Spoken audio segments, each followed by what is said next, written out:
menangnya. Dia sudah pecah. Oh, pas. Nah, ini lepas. Aku yang menang. Tak, ini lepas. Karena tidak mungkin menang. Yang ini tinggal sendiri, yang ini di sini sudah. Terus saya menang di sini.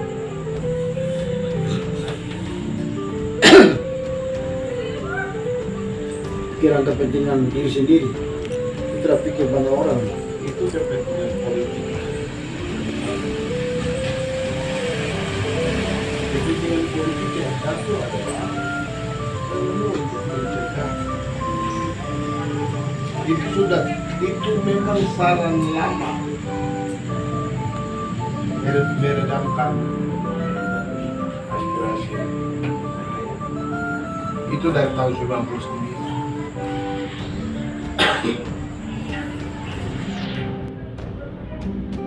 Terbukti juga bahwa alasan itu kan kemudian tidak bisa dipegang. Buktinya Papua Barat. Apakah dengan menegakkan Papua Barat lalu gerakan aspirasi merdeka di Papua Barat diredup? Kan tidak, hilang lagi. Jadi misalnya mengkotakan misalnya kita Papua Selatan, Papua Tengah, Papua Pegunungan, Papua Pegunungan Tengah, kemudian Papua Induk yang rencananya itu apa wilayah Tabi dan daerah ini. Apakah dengan demikian akan itu kan hanya gula-gula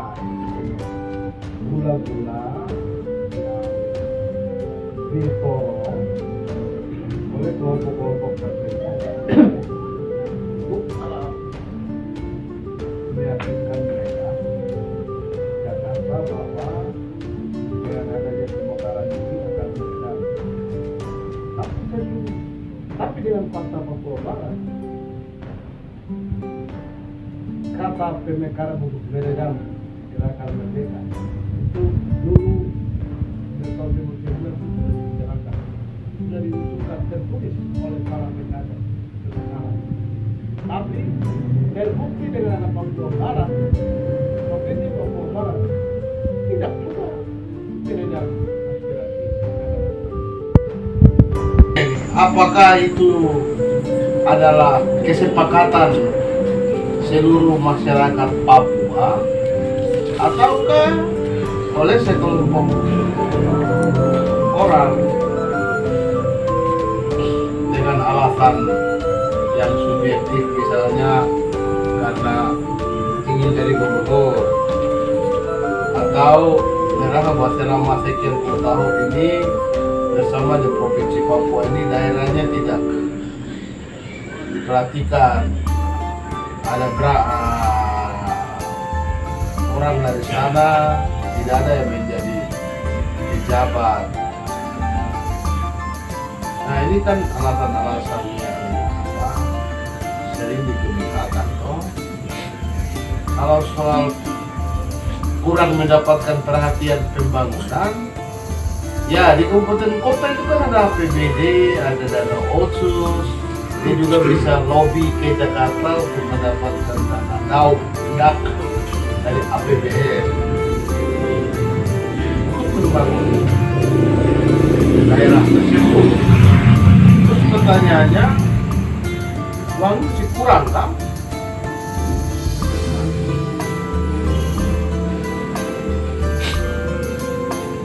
Uang bisa lebih bertambah lagi. Berarti motivasinya apa? Motivasinya membangun kan? Motivasinya uang bertambah.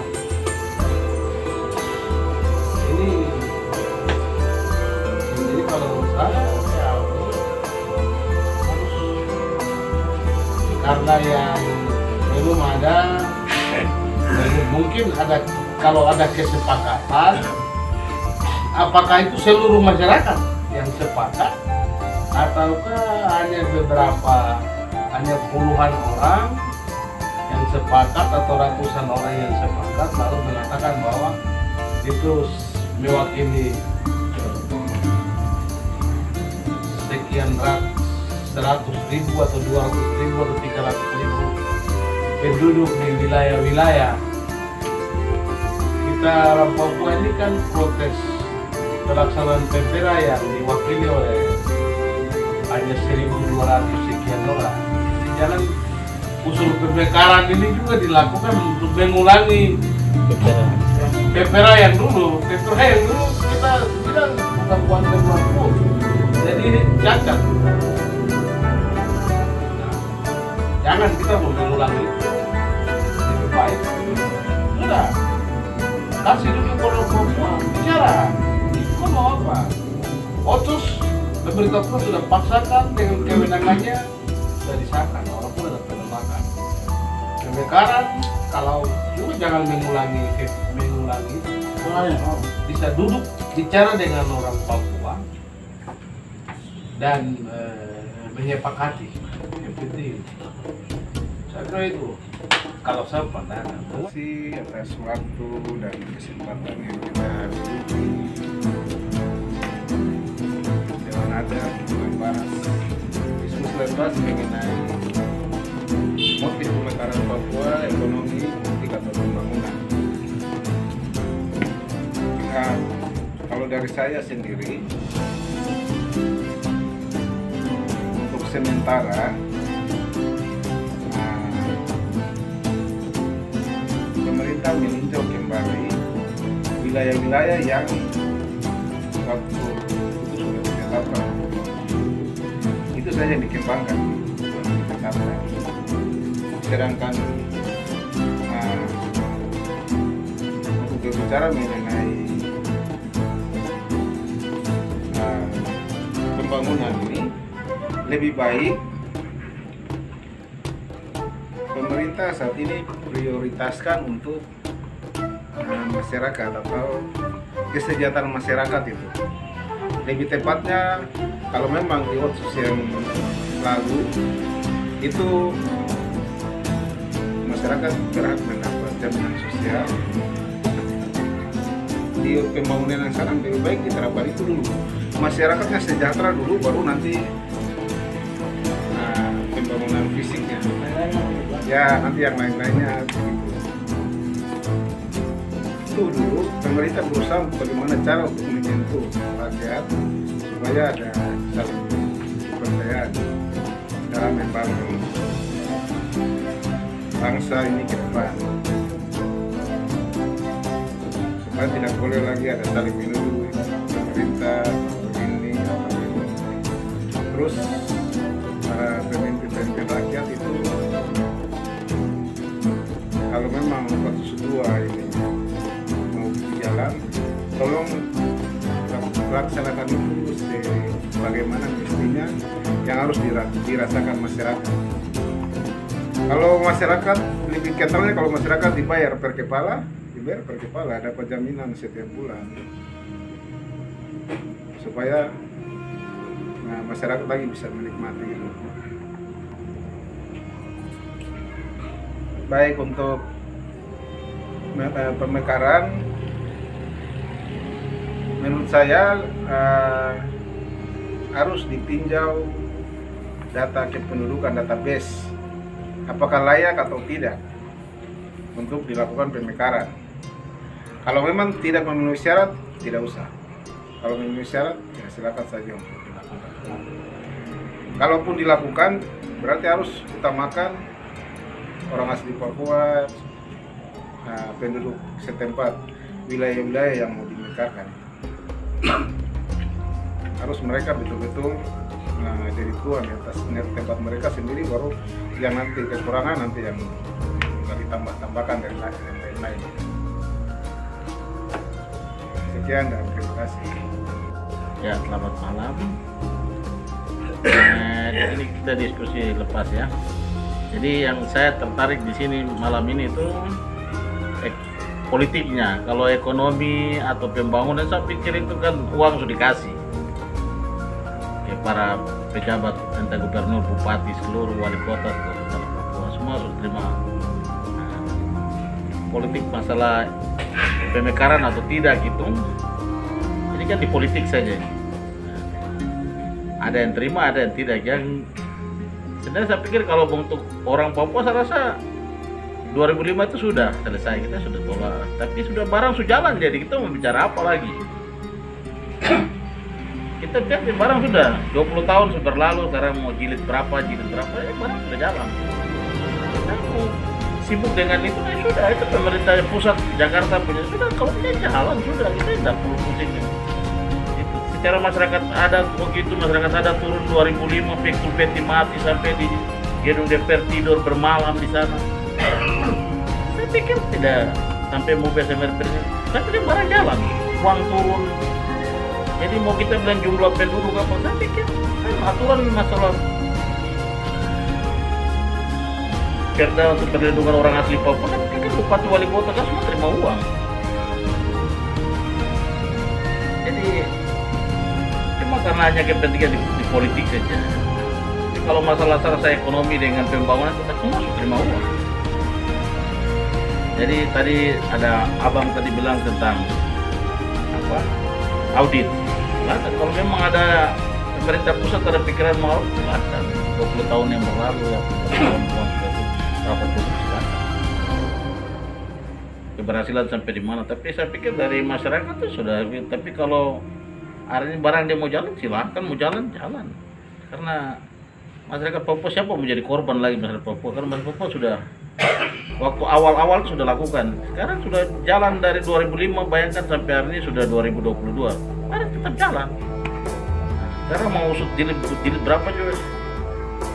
Jadi yang baru-baru naik yang mungkin ikut-ikut aktivis gabung-gabung di ruangan-ruang politik baru, mau bikin apa, duduk di ruang politik baru tentang apa, gubernur bicara supaya kita punya ruang gerak di ruang politik baru untuk masuk apa pemekaran. Jadi sudah kita ada gerakan ruang politik baru di situ. Jadi saya pikir tidak hanya kepentingan di politik, tapi kalau untuk ekonomi dan pembangunan itu uang sudah kasih. Masyarakat Papua mau sejahtera diri, tanya dong ke bupati wali kota. Jadi kalau memang Jakarta paksakan, bukan paksakan, memang jalan ya jalan. Kita mau bicara apa itu karena semua orang terima uang kok, kampung-kampung semua atas. Jadi masalah keberhasilan dan tidak tanya pejabat-pejabat. Cuma hari ini kan kita tinggal di politiknya saja. Sudah, cukup. Terima kasih, selamat malam, itu saja. Secara global ini kita kembali ke pengalaman dulu.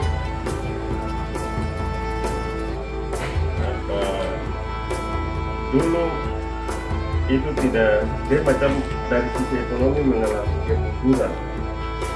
Kemundurannya begini, tertutupnya sentra-sentra ekonomi yang dulu, contoh orang di Wamena, dia tidak perlu turun sampai di Jayapura bahwa dia punya hasil dia sampai di bandara dia masih bisa jual. Kita masih lihat orang kalau bawa di telepon, wortel, ketan atau bunga matahari ke bunga plastik, oh ini orang dari Wamena. Jadi masyarakat tuh dia bisa bertani di tempatnya, cuma menuju ke tempat-tempat sentra-sentra ekonomi di daerah-daerah. Tapi hari ini itu sentra-sentra ekonomi tidak kelihatan. Orang hanya bertumpuk di ibu kota provinsi Jayapura. Begitu juga kita mau dari Mepago. Kalau dompu hasil kerajinan tidak sampai Jayapura itu mungkin dong kurang puas. Dan tempat-tempat lain. Jadi kalau kita hari ini dialog mau tanya orang langsung di kabupaten kota, saya kira itu jadi bumerang untuk kita dan terutama Animha. Elit di Papua menolak untuk pemekaran. Kalau turun tanya orang di kampung, distrik, kecamatan, pasti mereka bilang kita lebih baik provinsi sendiri.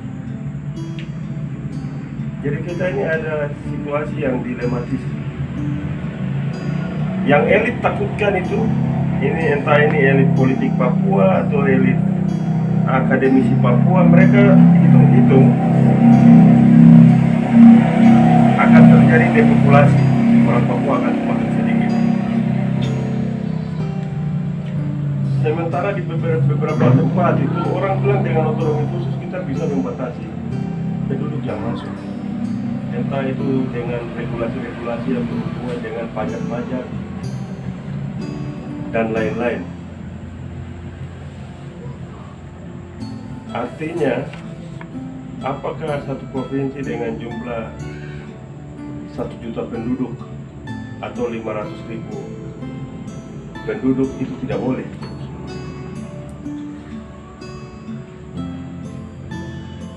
Sehingga masing-masing wilayah atau contoh 5 atau sampai 10 kabupaten dia bisa konsen membangun dirinya, membangun ekonominya, membangun pendidikan, membangun kesehatan. Karena hari ini situasi ini macamnya agak serba salah. Kita mau bilang provinsi yang salah, mau bilang bupati-bupati yang salah.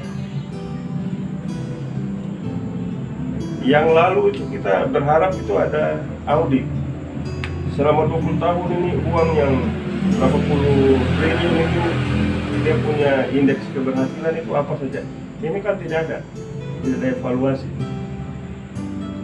Yang kita di Papua tolak tidak boleh ada evaluasi. Jakarta paksakan, akhirnya semua mentok.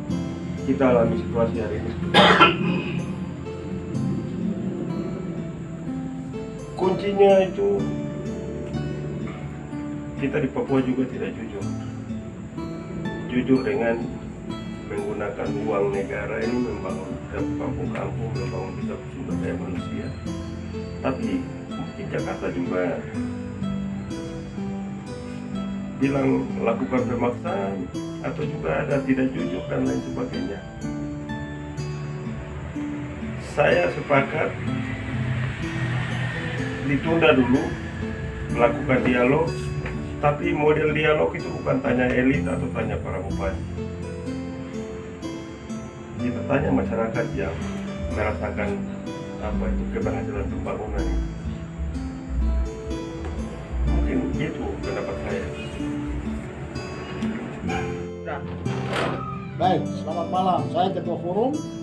Saya tegas saja. Artinya pemekaran ini motifnya apa kepada pemerintah, khususnya bukan ke gubernur atau kepada bupati, tapi kepada Mendagri. Artinya inginkan pemekaran itu motifnya apa? Apakah membangun masyarakat Papua ataukah yang dibutuhkan itu pemekaran? Sedangkan masyarakat sendiri tidak butuh pemekaran. Kita tidak butuh pemekaran. Karena rakyat Papua ini dari dulu katanya Indonesia mau bangun, artinya setelah jajah pendapat mau rubah orang Papua, tapi nyatanya orang Papua sampai sekarang tidak berubah, tetap seperti begitu. Ini sebenarnya PR untuk Jakarta. Jakarta ini serius kan tidak untuk bangun Papua? Jangan Jakarta cuma bermain politik, bikin pemekaran banyak-banyak, akhirnya menimbulkan persoalan baru. Contohnya Papua Barat, padahal sudah otonomi khusus. Tiba-tiba Megawati disahkan untuk pemekaran Provinsi Irian Jaya Barat. Sebenarnya itu salah. Masa undang-undang melanggar apa? Kepres. Itu kan omong kosong kan? Berarti Republik ini, artinya Republik ini yang sudah ludah yang sudah dibuang bisa dijilat. Ini lucu. Jadi kami masyarakat, artinya masyarakat kecil yang ada di Papua ini sebenarnya mereka tidak inginkan dengan pemekaran. Dulu saya direspek, jadi ada keluhan masyarakat. Mereka mengatakan, kami tidak mau Gubernur Lukas NMB, kami mau Gubernur Barnabas Swebu, karena itu sudah gubernur yang kita inginkan. Artinya program respek itu bisa menyentuh masyarakat. Masyarakat sendiri kerja, jadi masyarakat sendiri belajar tulis, sendiri belajar buat laporan keuangan, mereka sendiri belanja uang 100 juta hampir satu tahun mereka bawa di bank, mereka bawa sendiri dan mereka bentuk sendiri, dan RT RW tidak boleh ikut campur. Tapi kok program ini hilang? Ini sebenarnya program untuk pembangunan masyarakat Papua yang notabene dibiayai oleh Bank Dunia. Ini program ini saja pemerintah politisir dengan kata lain, ini orang Papua mau begini nanti begini. Jadi kita ini justru bertanya, Jakarta ini maunya bagaimana ini? Orang Papua begini dicap, ini uangnya nanti beli senjata dan segala macam. Ini kan motifnya kan sudah politik. Jadi artinya pemerintah Jakarta sendiri harus dalam tanda petik berpikir dengan otak yang jernih. Jangan berpikir orang Papua selalu ini mau merdeka, ini mau merdeka. Kami bukan mau merdeka, kami mau berubah. Berubah dulu baru kita merdeka. Kan begitu toh. Indonesia dulu juga begitu. Dijajah selama 300 tahun oleh Jepang. 360 tahun kan? Saya tidak tahu. Itu saja orang bawa lari. Takut Jepang bom, lari, pegang hewan, lari di hutan-hutan. Ini model begitu jangan dipakai di Papua. Papua ini harus dibangun dengan hati. Kalau pemerintah pakai politik dengan pakai segala macam cara, yang jelasnya orang Papua tidak akan terima. Itu sudah orang Papua. Orang Papua itu hatinya sangat bagus daripada orang pendatang. Cuma pemerintah Jakarta ini salah kacamata. Dan jangan dengan elit-elit politik yang selalu punya kepentingan dan ke Jakarta dan minta ini, saya begini. Itu nggak usah dengar Jakarta. Datang, lakukan dialog dengan masyarakat akar rumput. Dengar langsung, maunya masyarakat seperti apa. Begitu. Itu yang sebenarnya yang kita inginkan. Forum ini inginkan tuh seperti begitu. Kita lakukan dialog. Dialog terbuka dengan masyarakat. Bukan bupati atau bukan elit siapapun, bukan. Bukan mereka. Karena mereka tuh punya kepentingan. Karena dia tidak rasa bosan ketika masa jabatan bupatinya habis. Dia mau jabatan. Memangnya di Papua ini apakah dia saja kah? Tidak ada orang lain kah? Sebenarnya banyak orang Papua yang cerdas dan pintar. Dan yang bagus. Bisa duduk untuk kursi bupati atau gubernur. Kenapa kok orang-orang elit ini terus mereka ini saja? Ini kan Jakarta juga keliru. Artinya Jakarta juga bermain yang mana bisa dikompromi, yang mana bisa nyambung, itu yang Jakarta masuk. Sebenarnya ini juga Jakarta salah. Ini Jakarta salah. Jakarta harus lihat masyarakat. Kalau mau bangun Papua itu masyarakatnya, begitu. Ini Papua ini masyarakat, bukan elit-elit politik. Elit politik itu kepentingan duit. Duit nanti dibangun rumah satu di Manado, di Makassar, di Jakarta, di Jawa, di mana. Itu bukti. Jadi jangan pernah Mendagri atau presiden sekalipun atau siapapun tidak boleh dengar elit politik. Entah itu bupati ke siapakah, tidak boleh dengar. Mereka tugasnya adalah merubah masyarakat di tiap kabupaten. Titik. APBD yang sangat besar itu jangan dipakai untuk pembangunan. Pembangunan SDM-nya dulu, masyarakatnya dulu. Begitu. Logikanya bagaimana masyarakat yang dari tadinya tidak bisa menghemat uang, dia bisa menghemat uang. Bagaimana tadinya dia tidak bisa jual, dia bisa jual. Harus dididik. Bukan dikasih bikin anak-anak kamu sendiri belajar, itu tidak bisa. Ini masyarakat kampung ini kan, mereka ini kan karena kehidupannya setiap harinya begitu, jadi sudah terbentuk. Jadi ini butuh kerja keras. Bupati, wali kota, maupun elit-elit politik atau partai politik dengan yang lain-lain.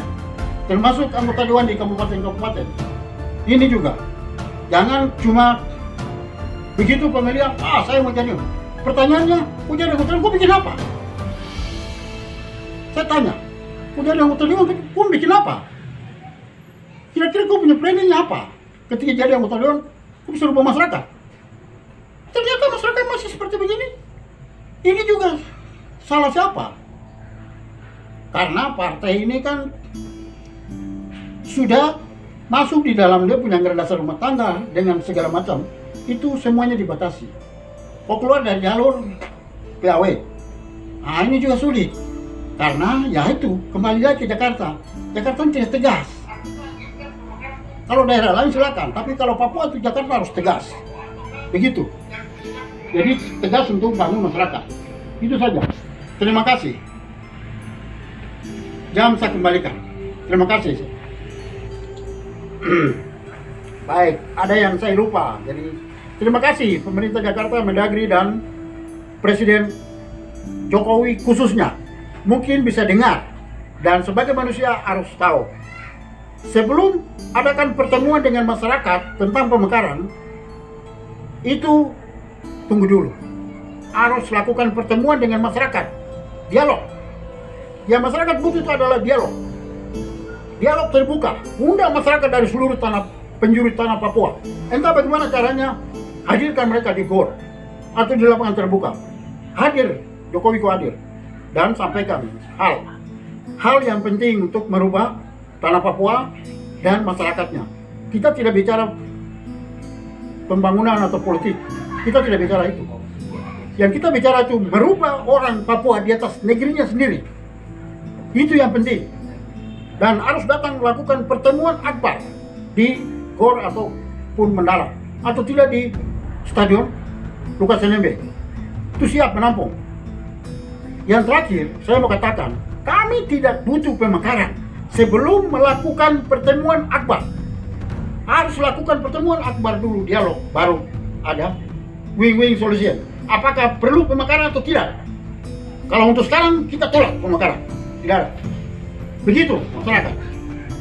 Jakarta harus tahu dan cerna. Jangan pakai kepentingan politik. Ini tidak. Papua tidak ada politik. Kami orang Papua tidak bicara politik.